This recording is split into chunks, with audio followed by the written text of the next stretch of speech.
All right, everyone, we're here for the Week 12 media availability with defensive coordinator inside linebackers coach Peter Sirmon prior to the 126th big game on Saturday at Stanford. We'll go ahead and get questions started with Ben Parker from Stanford Rival. Go ahead, Ben. Hey, Coach. As a defensive coordinator, I want to get your thoughts on Stanford's wide receiver, Alec Ayamana. He's had a really strong year for them, big play potential. Just talk about what you've seen from him and just kind of in general, what's going to be the key to slowing down a guy like that? Well, he's got great size, really good body control. Those are the two things that really kind of stand out. You know, guys have been trying to deal with him, but he's extremely strong. He's got strong hands. He's got a big target. Daniels and Lamson will throw the ball to him, even in a lot of contested throws. Some of the quick game, he's strong enough. You see him shrug off a few guys in the Colorado game and then take it the distance. So he's an extremely talented player. We have our hands full with that matchup, and he's a college player that is a fun player to watch, not really fun to get ready for. All right, we'll go to Jeff Ferrato from Cal Sports Report. Peter, how you doing? Good morning, Jeff.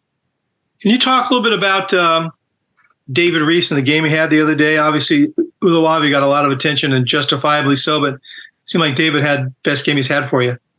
Yeah, I would agree with that. He was extremely productive. There's been glimpses of David doing that. You go back to early in the season on a second down against Auburn. He had a really nice pass rush, got on an edge, made a real impactful play there.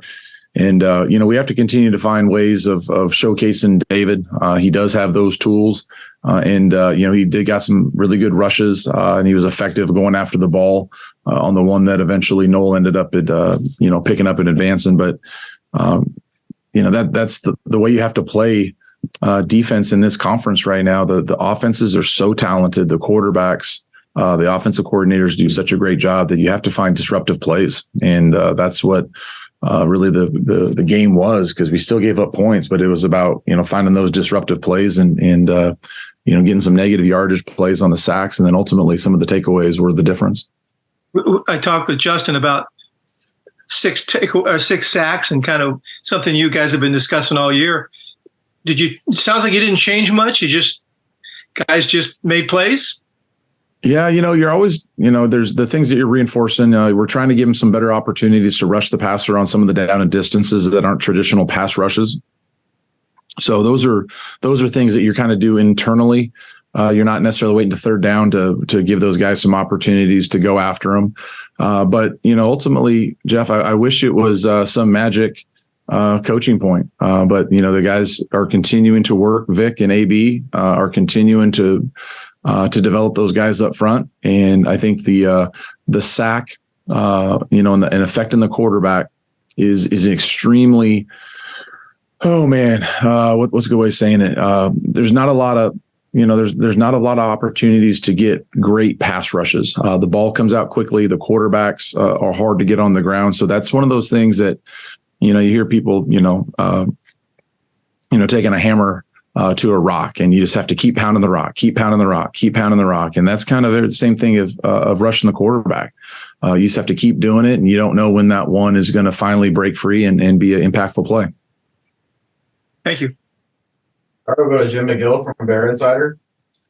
Peter, it was obviously a big deal when Jackson went down. You've got a multi-first team all Pac-12 player, and a lot of your backups were injured too and not able to go for a number of weeks, if not the whole season. How much of a pleasant surprise has it been that Cade has not only been able to step in and do well, but really excel at a level you rarely see a true freshman do?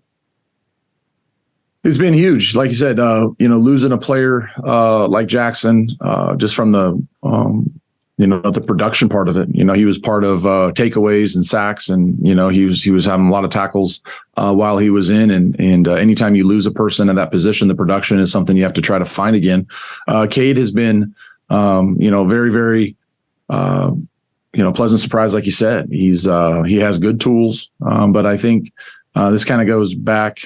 I think Cade, I think prior to here, I think I've coached 4 or 5 different freshman All-Americans at some of my different stops, and Cade kind of shares some of those similarities that those guys had. And I think those similarities that reveals themselves to me is guys that are extremely consistent. They don't behave like newcomers, in terms of the up and down where, the life outside of football gets a little bit out of balance. He has his life in order. He comes from a wonderful family, and he's been very consistent in his approach. He's worked hard in the meeting room, in the weight room to continue to stay available, which sometimes as a freshman plays, their body's not prepared for the amount of reps they're going to take. But, for him to be able to hang in there late in the season and to play as many reps as he's playing, it means he's taking his care of his body here off the field and doing all the necessary things. And he's got a bright future. He's a great young man, and we're excited that he'll continue to develop. And I think he has even better football ahead of him. All right, we'll go to Thomas Dunn from Right for California. Good morning, Peter. When it comes to preparation in rivalry games, do you feel like your defensive unit has a bigger chip on their shoulder knowing what's at stake in the 126 big game, or do you guys like to corral the emotions and just be 1-0 this week and hope to be bowl eligible heading into UCLA the week after? We're really taking Justin's lead, and that's being 1-0 this week. The emotions of football, I think, ultimately are necessary on game days, but the emotion of football, the 5-6 days leading up to that, I don't think are necessarily advantageous for the preparation. I think you have to continue to be methodical.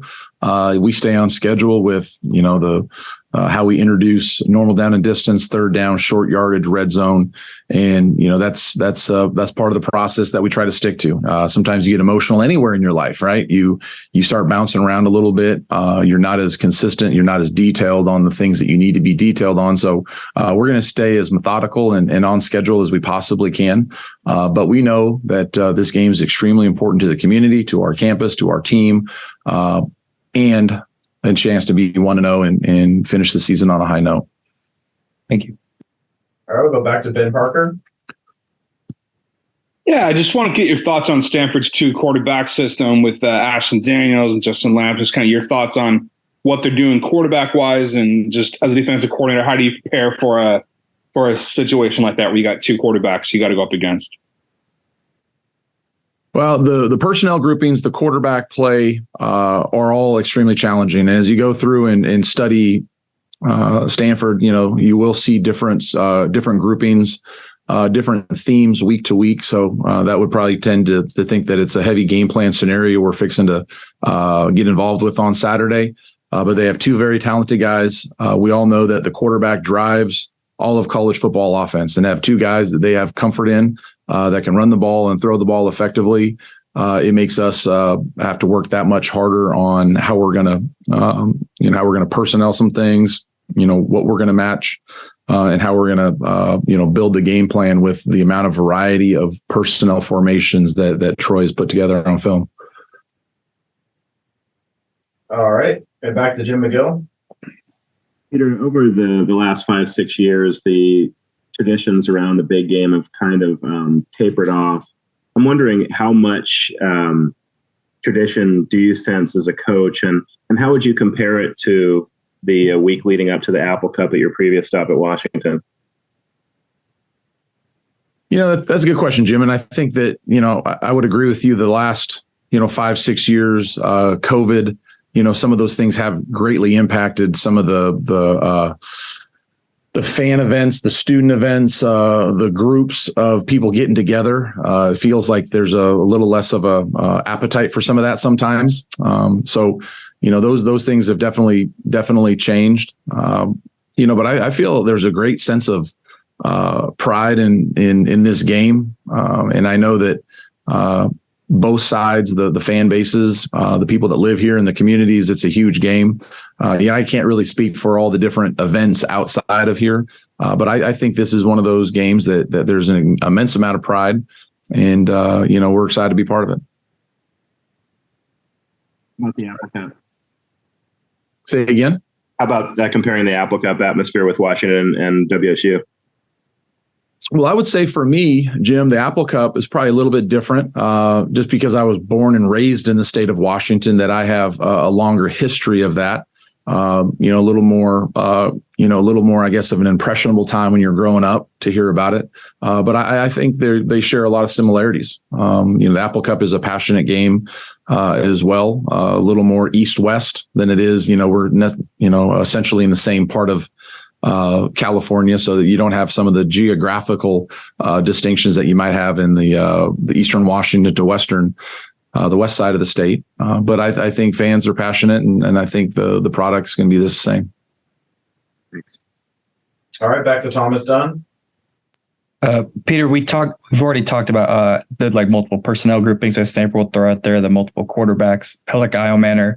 With the injuries to John Humphreys and Benjamin Urasek, who are some of the underrated skill position players that Stanford has that are going to present a big challenge for you guys? Yeah, I think the young Bachmeyer, he's doing some really good things. They move him around. He's a nice route runner. He's got fantastic body control, really good hands. I think EJ Smith, 22, is getting more involved in that. Sam Roush is another guy that you'll see him move around. He's been an effective blocker on the perimeter for him. They will get him the ball as well. So I think those guys are guys that I'm noticing on film. As players have been unavailable, those players have stepped up in their place, and they're very talented. I mean, a lot of those guys that are in that Stanford profile also fit the profile of what we're looking for. So there's a lot of similarities in the kind of guys that Cal and Stanford are looking for.